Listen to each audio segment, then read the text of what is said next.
아, 지난 한 주간도 잘 보내셨습니까? 이제 코로나가 2.0 플러스 알파 단계까지 격상이 되었습니다. 여러분들 각자 있는 그 처소에서 방역 수칙을 잘 준수하시고 사회적 거리두기에 동참하셔서 코로나가 종식되는 그날까지 여러분들 무탈하게 잘 지내시기를 정말 고대합니다.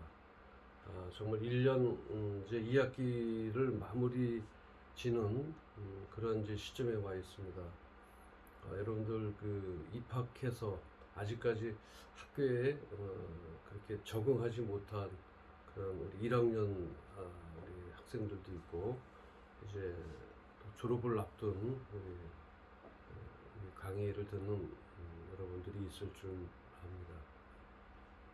아무튼 이제 2학기를 마무리해 가면서 여러분들의 무탈하고 또 건강한 모습으로 사회에 진출하든 또 내년도에 또 진학을 해서 각 그 배움의 장터에서도 건강한 모습으로 함께하기를 바라겠습니다.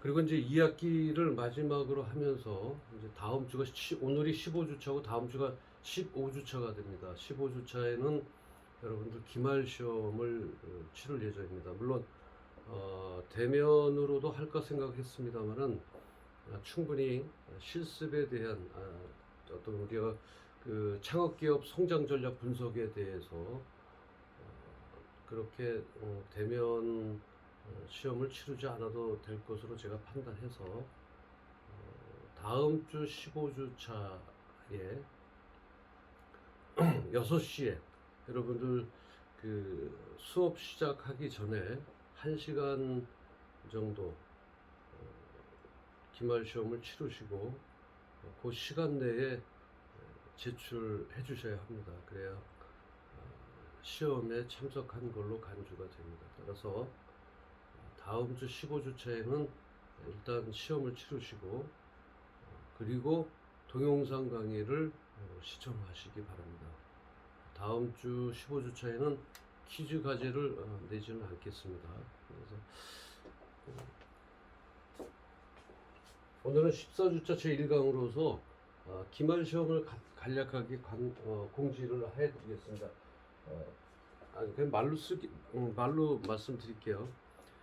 기말 시험의 출제 범위는 지금까지 해왔던 퀴즈 과제를 중심으로 출제하도록 하겠습니다. 따라서 그렇게 크게 어려울 것 같지 않으니까 여러분들의 좋은 결과를 기대하겠습니다. 또 좋은 열심히 퀴즈 과제를 잘 제출해 주시고 또 거기에 대한 그 스터디를 하신 분들은 그렇게 어렵지 않을 것으로 생각을 합니다. 그래서 날짜를 다시 한번 공지를 할까요? 달력이 네 14일 12월 기말 시험 날짜는요 12월 14일 월요일입니다. 월요일 여러분들 수업 시간에서 1시간 정도 기말 시험을 치를 것이고요. 범위는 지금까지 공부한 퀴즈 과제 여러분들이 있습니다. 퀴즈 과제를 중심으로 출제를 하도록 하겠습니다. 따라서 거기에 맞게끔 그러니까 오늘까지 강의를 들으시고 오늘 퀴즈 과제까지 여러분들 잘 공부하시면 특별한 어려운 사항은 없을 것으로 이렇게 생각합니다. 시간 엄수해 주셔야 합니다. 그래야 형평성 있게 똑같이 채점이 가능합니다. 지난 중간고사 때는 그 시간을 경과하신 분들이 있어요. 그렇게 되다 보면 마이너스 요인이 있을 수 있습니다. 왜냐하면 똑같은 그 형평성을 줘서 그 시간 내에 제출하셔야 되는데 넘어가는 경우가 있었습니다. 따라서 여러분들 그 시간대 다음 주에는 그 시간대에 정확하게 기말 시험에 응해 주시면 되겠습니다. 이렇게까지 하시고 별도 질문 있으신 분은 개별 질문하시기 바랍니다. 오늘은 지난주에 이어서 사업계획서 작성의 어떤 포인트라든지 작성에 대한 방법론이 있습니다만, 오늘 이 시간부터는 이제 어떤 평가를 어떤 식으로 평가를 하고 또 그 구체적인 사업계획서 작성 요령에 대해서 강의를 하도록 하겠습니다. 이 사업계획서에 그 평가를 하는 주체는 여러 사람들이 있습니다. 왜냐하면 여러분들을 계획서를 통해서 예를 들면 정부 지원 사업에 지원하는 사업 계획서는 여러 각계에서 나옵니다. 예를 들면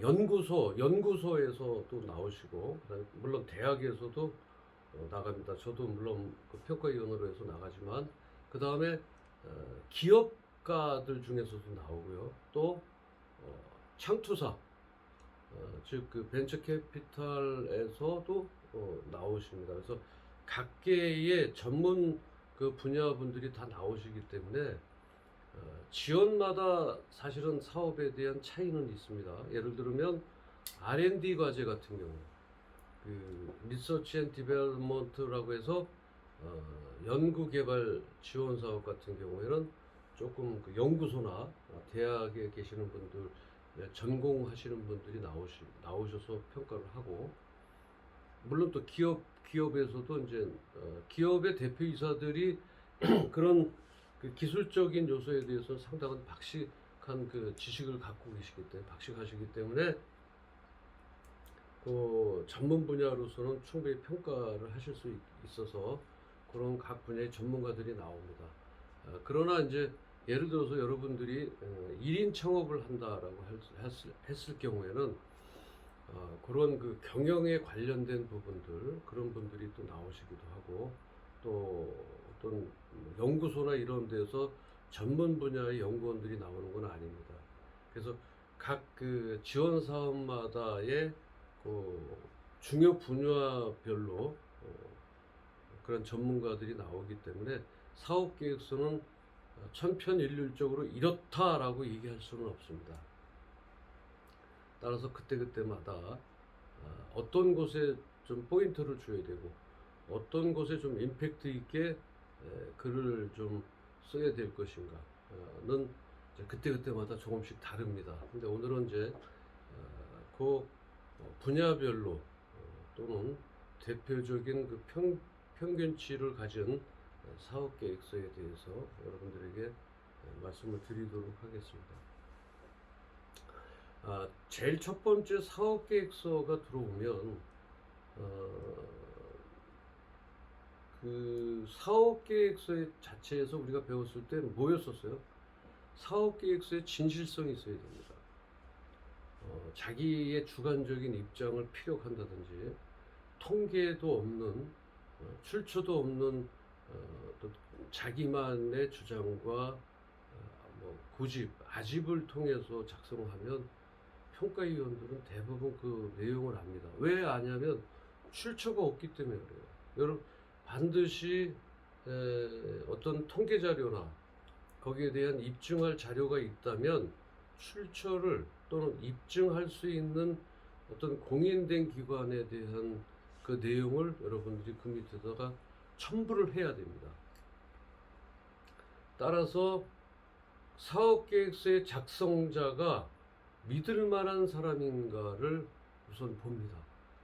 이 사람이 어떠한 방향으로 썼는지보다는 과연 이 사업계획서가 진실성이 있는가를 평가자들은 이제 먼저 보게 되죠. 그래서 사람에 대한 심사 사항들이 있어요. 예를 들어서 이 사업에 대한 주체, 즉 1인 기업이었을 때, 또는 중소기업이었을 때, 또는 소기업이었을 때, 그때마다 중심적인 포인트는 있어요. 예를 들어서 1인 창조기업은 그 사람이 기본이 되어야 됩니다. 그 사람이 주가 되어야 하는 것이죠. 1인 창조기업이니까. 그런데 소기업이나 중소기업들은 대표이사의 마인드도 상당히 중요하게 생각합니다. 물론 그 밑에 직원들이 또는 연구원들이 또는 담당자들이 그 일을 주로 해나간다고 하더라도 대표이사의 마인드가 다른 곳에 있거나 또는 개발하고자 하는 그 아이디어, 아이템에 대해서 별 관심이 없을 경우에는 그 회사의 사업계획서를 통해서 선정을 해서 지원해도 그 결과는 그렇게 썩 좋지 않은 것으로 나와 있기 때문에 우선 제일 먼저 볼 수 있는 것은 어디서 교육을 받았나. 네? 사업계획서의 어떤 평가 심사라고 그럴까요? 평가 심사는 뭐 틀립니다. 지원 사업마다 틀리다. 지원 사업마다 상이하다. 서로 다를 수가 있다. 그랬을 때 평균적인 거로 우리가 토탈을 본다면 첫 번째 어디서 그러니까 이런 것들은 이제 예를 들어서 1인 창조, 소기업, 중소기업 여기서 이제 중소기업까지인데요. 중견기업이나 대기업은 조금 다릅니다. 사업계획서가 어떤 물론 뭐 그 아웃라인은 같을 수 있으나 지금 오늘 말하려고 하는 사업계획서의 그 작성 심사 포인트에 대해서는 대기업은 조금 틀립니다. 왜냐하면 요거보다는 조금 업그레이드 된 부분이기 때문에 어떤 그 팀을 이뤄서 해서 그 팀에서 이루어지는 그 아이디어에 대해서 충분히 심사를 해야 되기 때문에 보통 이제 저희들도 그런 대기업을 평가할 때는 거의 집을 들어가지 못합니다. 그 어떤 호텔이나 이런 곳에서 숙식을 할 정도로까지 하기 때문에 그런 대기업권에 대해서는 이 시간에는 다루지 않겠습니다. 그러나 중소기업까지 봤을 때 첫 번째로 보는 것이 대표자 또는 주된 사람이에요. 주된 사람. 예를 들면 뭐 이 안에 대표자가 되게 1인 창조기업은 대표자가 되겠죠, 그죠? 소기업에도 대표자가 됩니다. 또 연구자 이런 사람들의 주된 사람들은 뭐예요? 사실은 교육열을 봅니다. 교육은 어디서 받았는지, 어떻게 받았는지, 또는 전공이 뭔지를 우선 보게 되고요. 그 다음에 주된 사람이에요. 주된 사람들이 과거 비즈니스 경력. 예를 들면 경력사항을 보는 거죠. 그죠? 왜냐하면 그 업을 하기 위해서, 그 아이디어와 그 업종을 하기 위해서 이런 경우도 있겠죠. 전공은 틀려요. 전공은 문과예요. 그런데 이 경력, 문과인 사람이 이과에 가서 어떤 이과적인 일을 못할 수는, 그러니까 거기에서 일을 안 한다 못한다 우리가 결정할 수는 없다는 거죠. 예를 들어서 국문학과를 졸업했어요. 국문학과를 졸업했는데 뭐 좀 더 엔지니어 쪽에 가서 일을 할 수도 있습니다. 왜냐하면 학부에서는 그렇게 공부를 했더라도 예를 들어서 뭐 상업 계열의 일을 하셨다고 하더라도 실제적으로 과거의 비즈니스 쪽에서 어떤 테크니컬한 또 엔지니어로서의 충분한 경력이 인정된다면 어디서 교육받았나 보다는 어디서 과거에서 비즈니스의 경력은 어떤 것이었나 이것들이 더 중요하기 때문에 그렇습니다. 그래서 과거 비즈니스 경력 같은 경우는 이 사업계획서에서 상당히 중요합니다. 그래서 어떤 공기업 같은 데에서는 또는 어떤 그 지원 사업이 큰 쪽에서는 대표자나 또는 그 주된 사람들의 과거 비즈니스 경력을 또 충분히 보는 경우도 있습니다. 그래서 이런 과거의 비즈니스 경력, 그래서 여러분들이 진행한 그 근무했던 그러한 회사에 맡은 바의 어떤 전문 분야는 무엇인가에 대해서도 보게 된다는 것이죠. 그 다음에 세 번째로 이런 것이 됐으면 왜 사업하려고 하는 것이 왜 사업 동기죠. 요거 적으셔야 되죠. 그죠? 사업 동기. 왜 물론 이제 사업 동기는 충분히 있으니까 사업 동기를 하겠죠. 여러 가지 어떤 그 시장 조사에 의해서 어떤 시장 진입이 또는 어떤 마켓쉐어 내가 들어가서 그 점유율을 충분히 가질 수 있다든지 아니면 이 제품을 통해서 국민들 또는 사용자가 어떤 질적인 문화생활을 할 수 있다든지 어떤 건강에 대한 해결책을 찾을 수 있다든지 라고 하는 사업 동기들이 충분히 있어요. 그래서 이 사업 동기나 이런 부분에 대해서는 저희가 또 구체적으로 또 설명을 드리도록 하겠습니다. 그 다음에 과거에 여기 직업적 개인적으로 직업적이나 또는 개인적으로 성공 실패 사례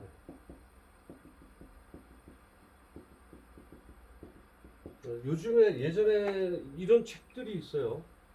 이렇게 하면 실패한다 라는 책이 있습니다. 또 실패가 뭐 여러분들 잘 알고 계시지만 뭐 실패는 성공의 어머니다 이런 말이 있습니다. 과거의 직업에 개인적으로 성공했다.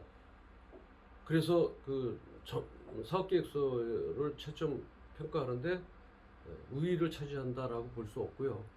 실패를 했는데 왜 실패했는지에 대한 분석을 갖고 있다면 그게 어쩌면 더 좋은 결과를 가질 수가 있다는 얘기죠. 그 다음에 그 업계, 동종업계죠. 같은 업계. 업계에서의 어떤 그 주된 사람의 평판이라고 얘기할까요? 이런 거. 이런 것도 이제 우리가 그로 측정할 수 있다면 그 평판에 대한 측정도 가감이 될 수 있다 이런 얘기죠. 그 다음에 어떤 그 필요한 그 아이템에 필요한 핵심 기술이나 뭐예요? 핵심 역량 기술이 없다면 그 기술에다가 뭔가를 투여해서 그 힘이 배가 될 수 있는 그 핵심 역량을 가지고 있나 보유 요거 중요하죠. 그다음에 이런 분들이 있어요. 아주 그 기술에 심취해 있다 보면 그것이 100억, 1000억 막 이런 큰 단위를 표시를 하는데 실제적으로 현실 감각이 없을 수 있어요. 그거는 우리가 얘기하는 숫자 노름에 불과할 수 있거든요. 그래서 과연 그 아이템에 대해서 현실 감각을 갖고 있는가? 그러니까 우리가 이런 말을 하죠. 그 아이템을 가지고서 뜬구름을 잡는다라고 하는데 뜬구름 잡는 거하고 현실 감각이 있는 거하고는 확연히 구분이 됩니다. 특히 각 전문 분야별로 이렇게 같이 동시다발적으로 사업계획서를 평가하기 때문에 현실 감각이 있는지 없는지 너무 치중하다 보면 그것에 빠지다 보면 자기도 모르게 그 뜬구름 위에 이렇게 얹혀져 있는 경우가 있다는 것이죠. 그 다음에 자 그렇다고 너무 현실 감각을 치중하다 보면 자신감이 없을 수 있어요. 여기에 대한 내가 투자할 수 있는 정열과 배짱이 있는지 안 되면 말고요 라는 식으로 하면 사업계획서에는 아주 처절하게 된 사업계획서가 됩니다. 정열과 배짱을 가지고 그 사업계획서가 작성되어 있는지 여러분들이 신중을 구하고요. 그리고 이제 뭐 마지막으로 얘기를 한다면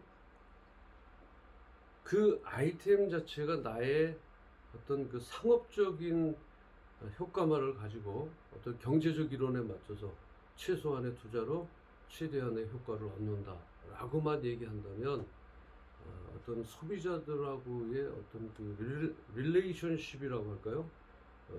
그게 별로 결여되어 있으면 소비자들에게 리피트 오더가 안 나옵니다. 재구매가 나오지 않는다는 거죠. 그래서 제품에 대해서 사업계획서에 감동이 있어요. 감동이 있나? 여러분들 사업계획서에 무슨 감동이다라고 하겠지만 사업계획서를 쭉 읽다 여러분 저도 평가를 하다 보면 마음에 감동이 있는 사업계획서가 있어요. 그 감동이라는 건 뭐냐면 내가 상업적인 것에 물론 경영의 원칙은 여러분들 배우지만 어떤 그 추구하고자 하는 이익이나 예를 들어서 부가가치가 없다면 그것 제일 먼저 안 되는 사업이죠. 그러나 그 제품을 팔면서 그 제품 속에 어떤 기업가 정신이 내포되어 있다면 읽는 자들, 평가자들에게 감동을 줄 수 있다는 것이죠. 내가 이 물건 하나를 팔아서 사회에 대한 어떤 그 기여도라든지 어떻게 기여하고 이 사업을 어떠한 방법으로 이끌어 나갈 것인가 그러한 것에 대한 것도 길게 말고요 짧게 임팩트 있는 그 몇 줄이 그 사업계획서를 평가하는 그 평가자들에게 감동을 줄 수 있습니다. 왜냐하면 평가를 하는 사람들도 어차피 사람이기 때문에 그렇습니다. 그래서 그 꼭 사업계획서다라고 해서 딱딱한 면만 있는 것이 아니라 그 아이템을 통해서 내가 어떠한 그 가치 제한을 하고 그 가치 제한을 받는 소비자들에게는 어떠한 감동이 있는지 또는 그 기업을 통해서 기업가 정신을 가지고 정말 그 사회에 이바지하겠다라고 하는 그런 내용도 서술적으로 표시하면 읽는 사람이 좀 자세히 읽지 못하게 됩니다. 그래서 여러분들은 이 모든 것들은요, 이 모든 것들은 어떤 서술적 표현 말고요, 서술적 기술 말고 어떤 객관식으로 적어야 돼요. 객관식으로. 근데 이것도 서술적 기술 말고 이 객관식으로 적어야 읽는 사람에게도 임팩트가 있는 거예요. 뭐 이렇게 해서 뭐 말처럼 이렇게 쭉 자기소개서처럼 적으면 안 됩니다. 자기소개서도 너무 또 지루한 서술적 표현은 별 효과가 없다 이렇게 생각하시면 될 것 같고요. 이런 식으로 딱 이렇게 객관식으로 이렇게 적으셔야 돼요. 그래야 읽는 사람들도 전체적인 것을 판단할 수 있고 또 거기에 대한 그 임팩트를 볼 수가 있는 것이죠. 그래서 여러분들이 이러한 내용에 대해서 잘 파악을 해서 요것을 가지고 여러분들이 좀 안에 맞게끔 좀 이렇게 포괄적으로 좀 적으셨으면 좋겠다 하는 것이고요. 그 다음에 이제 그 심사 포인트 중에서 이제 저희가 요거 말고 이제 보는 것들이 뭐냐면 어떤 기술인가. 여기에 이제 1번이라면 2번에 어떤 기술인가. 요거를 봅니다. 이게 무슨 기술인지, 첨단 기술인지, 또 기술 동향은 어떠한지 이제 관심을 이게 이 안에 첨단 기술인지 또는 4차 산업에 대한 그런 기술인지 또 4차 산업 중에서도요 예를 들어서 IoT 사물 인터넷이죠 그죠? 그 다음에 AI 뭐예요? 인공지능이고요. 센서라는 기술 센서도 이제 많은 그 사람 안면 인식이라고 그러나요? 또 지문 인식 이런 것들은 센서 기술에 해당이 되고 그러니까 어떤 기술인지 사물 인터넷을 통한 기술인지 물론 세 개를 다 통한 기술일 수도 있지만 이거는 엄청난 그 사업 아이템이에요. 그래서 아니면 그 뭐죠? VR 기술인지 이게 그러니까 그 우리가 그 가상 공간에서 나오는 그런 기술인지 그런 기술 동향에 대해서도 적어야 돼요. 이런 어떤 기술인지에 대한 것도 적지만 기술 동향. 이게 1번이라면 기술 동향. 현재 기술 동향은 어떻고 어떤 방법으로 나가야 될 것인가에 대해서도 기재를 해주셔야 되고요. 그 다음에 시장성이 있는 점. 이 세 번째로 보면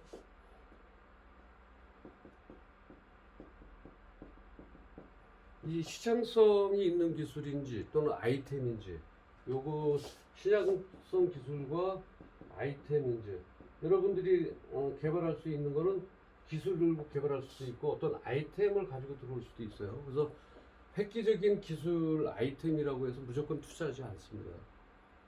획기적이다? 그렇게 투자하지 않아요.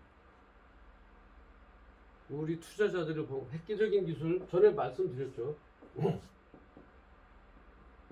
획기적 기술이다 그래서 이 획기적 기술이다 아이템이다 요런 거라고 해서 무조건 투자하지 않는다.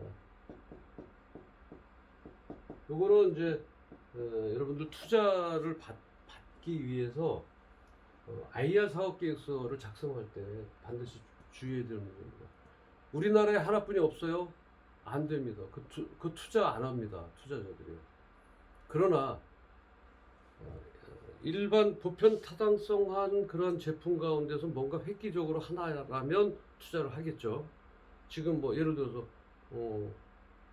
코로나가 지금 우리가 나오고 있어요. 코로나로 인해서 많이 어려움을 겪고 있습니다. 그런데 코로나 백신을 그러니까 세상에 하나밖에 없는 코로나 백신을 개발했어요. 라고 한다면 그거는 뭐 무조건 투자를 하겠죠. 그러나 기본적인 것들 우리가 생각지 못했던 그 일반 생활용품에서 하나밖에 없는 기술이다라고 한다면 그 기술에 대해서 홍보 마케팅과 시장을 구성하기 위해서는 정말 많은 돈이 필요하게 되죠. 그래서 예를 들면 여러분들이 청계천에 가면 청계천은 뭐예요? 공구상가들이 많죠. 같은 공구를 사는 사람들이 바로 옆에도 또 같은 공구상이에요. 장사가 안 될 것 같죠? 다 장사가 잘 됩니다. 왜? 공동으로 홍보 마케팅을 형성하고 있기 때문에 그래요. 누구든지 가면 뭐가 있다고 그래요? 청계천에 7가 8가에 가면 뭐가 있어요? 이제 청계천 3가 4가에 가면은 공구상들이 즐비되어 있고요. 그 위에 보면 또 전자부품들이 즐비되어 있고요. 또 청계천 7가 8가에 가면 뭐 시장도 있죠. 방산시장 같은 경우는 뭐예요? 을지로 같은 마주보는 쪽이지만 포장하는 그 여러 가지 제품들이 있어요. 그런 사람들이 다 같이 형성이 돼 있어요. 다. 그렇다면 꼭 내가 나만의 그 아이템을 개발했다라고 해서 획기적이다라고 해서 무조건 투자하지 않는다. 그런 부분도 있습니다. 그래서 어떤 보편 타당성한 우리 제품 가운데서 획기적이다라고 하면 가능할 수는 있으나 거기에 대해서는 우리가 무조건 세계 하나밖에 없다라고 하면 그것은 절대 투자하지 않는다. 그 다음에 이 투자자들을 대상으로 얘기했을 때입니다. 수익성이에요. 수익성이 얼마나 있는지. 이 수익성 문제인데요. 얼마나 올릴 수 있나? 수익성을 얼마나 올릴 수 있는지. 요거는요 계산이 정확해야 됩니다. 계산적인 어때요? 정량적 평가가 있어야 돼요. 어떤 그 정성적으로 이게 해서 되면 부자 됩니다라고 얘기하는 것은 별 의미가 없죠. 그 다음에 시장성을 평가를 위해서 고려하는 사항이 있어요. 시장성 평가. 여러분들 시장성 평가 배웠죠? 시장성 평가. 어떻게 요건 더 이상 말씀 안 드리겠습니다. 그 다음에 현재 성장산업인지 성장산업인가 요것도 보셔야 돼요. 지금 들어가는 중인데 들어가는 중에 그런 아이템이 있다면 누구든지 그 다음에 이 성장사로 계속 성장할 수 있는지 계속 성장 그 다음에 이제 우리가 요 시장성을 따진다면 경쟁사가 다시 말하면 경쟁사가 쉽게 들어올 수 있는지 쉽게 들어오는지 이걸 뭐라 그래요? 이걸 어떤 시장 진입장벽이라고 얘기하죠, 그죠? 진입장벽이 낮으면 어때요? 똑같은 복사 제품이 들어올 수 있어요. 자, 제가 개발을 했는데 그대로 예를 들어서 저는 분들 이거 쓰고 있어요. 펜이에요. 펜을 개발했는데 이게 특별한 특화된 제품도 아니고 보니까 똑같이 할 수 있어요. 진입장벽이 어때요? 다른 사람이 복사해서 들어올 특히 어디 시장이죠? 중국 시장 같은 경우는 정말 그 똑같은 복사 제품 만드는데 뭐 3일이면 나오는 제품도 있습니다. 3일 안에 그게 들어온다면 레드 오션이 되는 거예요. 정말 그 불꽃 튀기고 정말 그 피 튀기는 그런 경쟁이 되게 되는 거죠. 그래서 누구든지 복사할 수는 없어요. 복사할 수는 있어요. 똑같은 제품을 만들 수 있습니다. 하지만 그 똑같은 제품을 만들기 위해서 여러 가지 준비 사항이라든지 연구할 수 있는 문제가 진입 장벽이 높다라고 하는 것은 그 제품을 만드는 기간이 좀 길어야 돼요. 그래야 예를 들어서 이 제품을 똑같이 만드는데 경쟁사가 따라올 때 1년이 걸린다. 그 정도로 걸리면 우리는 어때요? 제2의 제품을 만들 수 있잖아요. 그 사람들이 쫓아올 때 우리는 다시 또 점핑할 수 있어요. 그래서 이런 시장 진입의 어떤 진입 장벽이 높아야 된다라고 하는 거죠. 그래서 그 시장 진입이 높은 것, 이 높은 기술이나 특화된 아이디어는 뭐냐?